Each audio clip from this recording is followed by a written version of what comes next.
y'all had a pretty strong response to what I said about the Nuggets.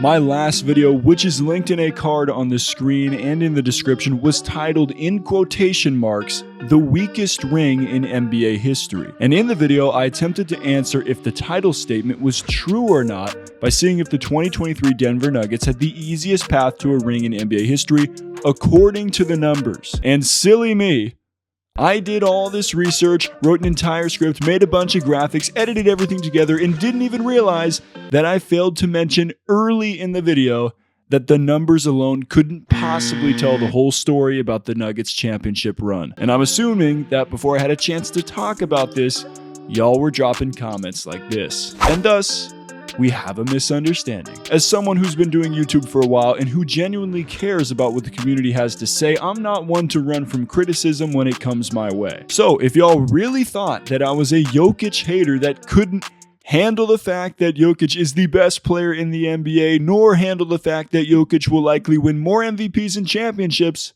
I genuinely apologize. Because I don't think that y'all got the whole story, so here it is.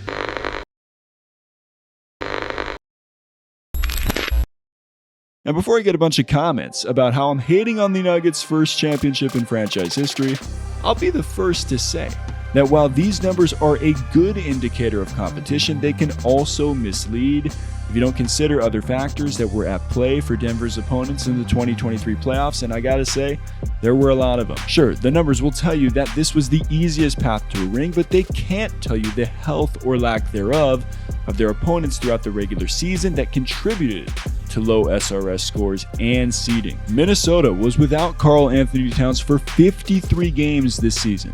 The Timberwolves just started to gel as a team near the end of the year until they didn't.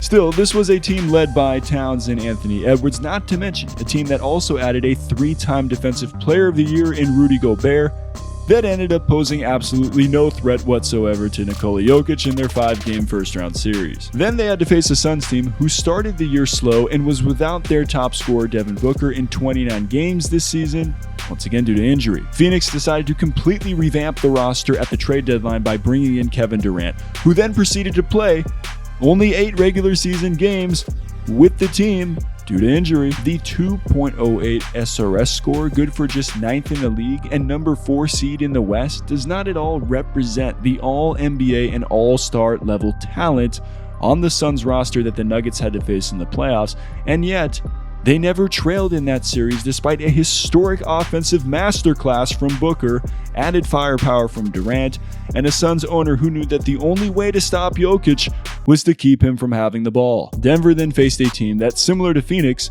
couldn't be quantified by their SRS score and seed because of the massive moves they made to their roster at the trade deadline that completely revamped them from one that began the season 2-10 to one that ousted the defending champs in the second round. And I never heard anyone say that LeBron James and Anthony Davis are an easy out, but once again, Denver made them look like that with their conference finals sweep. And I don't think I've got to go through this again with Miami. You know, this is a team who decided to wake up in the postseason with their star players showing shades of MJ and their role players turning into versions of prime Ray Allen from deep. But Jokic wrapped up this series and shook everyone's hand like it was another day at the office because, hey, the faster he could get the job done, the faster he could return home to his horses.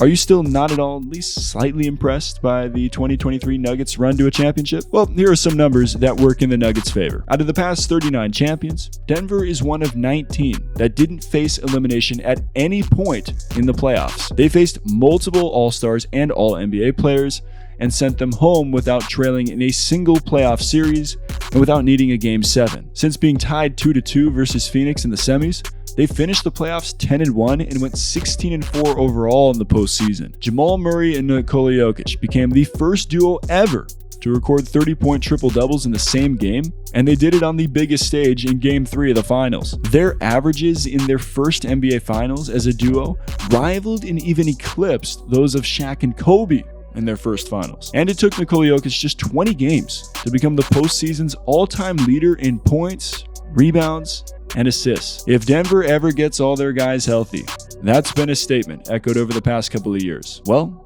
we now know what they're capable of, and for a young group of guys like this, they're likely just getting started.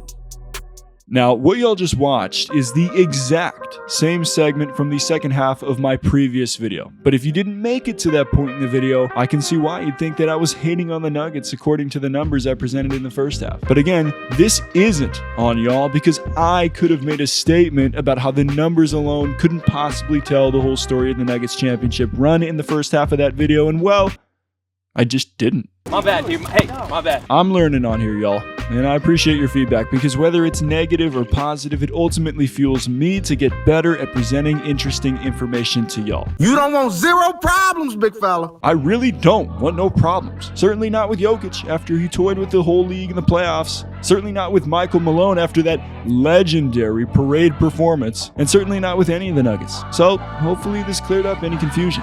This channel ain't about hot takes. It's about highlighting basketball greatness in the past, present, and future. And hopefully, y'all are down for the ride because there's more on the way. Now I'll be back with another episode of Topic Tackle coming soon. As always, stay solid, people.